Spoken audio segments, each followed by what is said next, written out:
While case interviews typically don't require any specialized knowledge, there is some fundamental business knowledge you should know. This video comes from the Hacking the Case Interview online course, which teaches you how to solve case interviews in the most efficient way possible. In this video, we'll cover everything you need to know about market dynamics, including things such as market share, market structures, economies of scale, and ways to enter the market.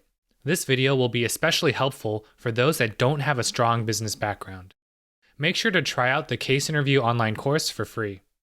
We'll first start by defining market share.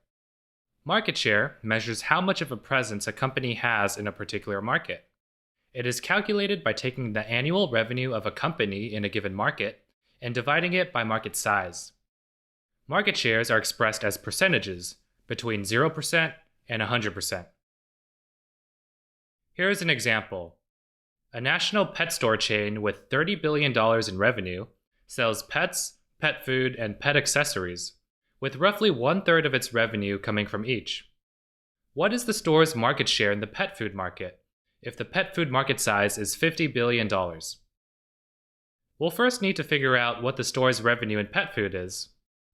We know that the store's total revenue is $30 billion, and 1/3 of that comes from pet food. Therefore, its pet food revenue is $10 billion. Dividing that by the pet food market size of $50 billion, we calculate that they have a 20% market share, which is sizable, but they aren't a clear market leader.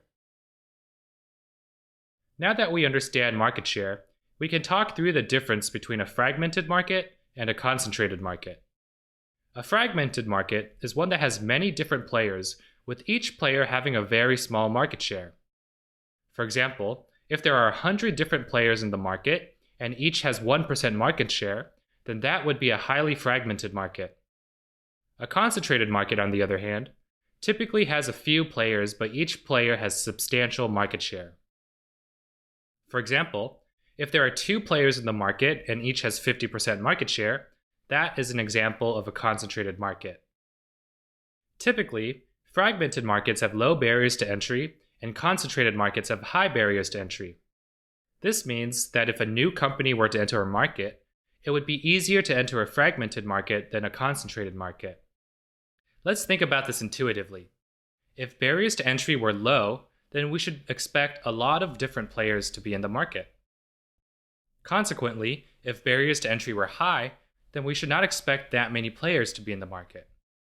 A fragmented market is also a sign that the market is emerging or relatively new. A concentrated market is a sign that the market is mature, or that it has been around for a while.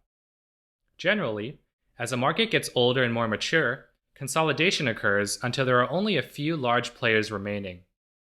This happens because as markets become mature, growth slows down and it becomes much more difficult to grow. Therefore, acquisitions become one of the only ways for a company to increase its revenue. We frequently mentioned barriers to entry, and now we'll officially define it. Barriers to entry are obstacles that a company would need to overcome to successfully enter a market. Examples include capital, technical knowledge or expertise, brand name, distribution channels, economies of scale, which we'll talk about later, and technology. If I wanted to enter the soda market, it would be difficult for me to enter successfully. I would not have the expertise on how to produce great tasting soda, I wouldn't have a company brand name with high awareness and recognition, and I wouldn't have the distribution channels to get my product in front of customers. There are 3 different ways to enter a market. The first way is to develop the capabilities yourself internally. The second way is to partner or form a joint venture with another company. The third way is to acquire an existing player that is already in the market. We'll quickly cover the advantages and disadvantages of each of these methods. The primary advantage of developing capabilities yourself internally is that you have full control over all of the strategy and operations. You can decide exactly how you want to create the product, how to market it, and how to sell it. The disadvantages are that developing capabilities internally take time, and this method is a slower way of entering a market. Additionally, developing the capabilities yourself usually requires substantial capital or investment costs. Finally, developing the capabilities internally yourself is not always possible. You may not have the resources, time, or knowledge to be able to enter the market by yourself. The second way to enter the market is through partnering or entering a joint venture. A partnership is typically an agreement in which one company promises a good or service in exchange for a good or service from another company. Partnerships are common in situations where both companies have very clearly defined needs in which a simple exchange suffices. For example, one company may agree to provide steel to another company in exchange for iron. Joint ventures are more involved, and companies will typically both invest money or resources to set up a new company or start a project.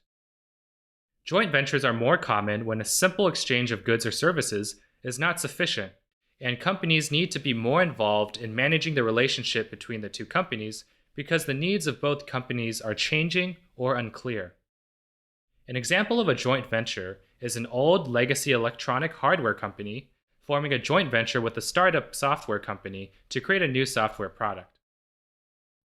The advantages of partnering or forming a joint venture is that it is a quicker way to enter a new market since you don't need to develop all of the capabilities yourself from scratch. Additionally, entering a market through a partnership typically means lower capital and investment costs. The disadvantages are that you do not have full control over strategy and operations since you are working with another company. Additionally, this method of market entry requires that you work effectively with your partner and that you keep disagreements and conflict under control. Finally, the third method to enter a new market is to acquire an existing player. The advantages are that this is a quick way to enter a new market, and you will have high control over strategy and operations since you will be owning the company that you acquire. The disadvantages are that it is expensive to acquire another company, requiring a lot of cash and financing. Additionally, it can be challenging to fully integrate the acquired company. Poor post-merger integration may result in inefficiencies, and the combined entity may not perform well. The last topic we'll cover in this lesson regarding market dynamics is a concept called economies of scale. Market leaders typically have economies of scale, which is an advantage a company gets in terms of buying power as it produces and sells more product. Large market leaders typically get lower prices and better terms from their suppliers because they purchase such a high quantity of material.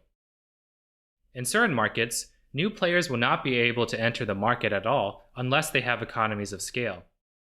Without it, new players cannot purchase raw materials at a low enough price to make the market entry profitable. There is a typical cycle that happens once a company begins growing large enough and developing economies of scale.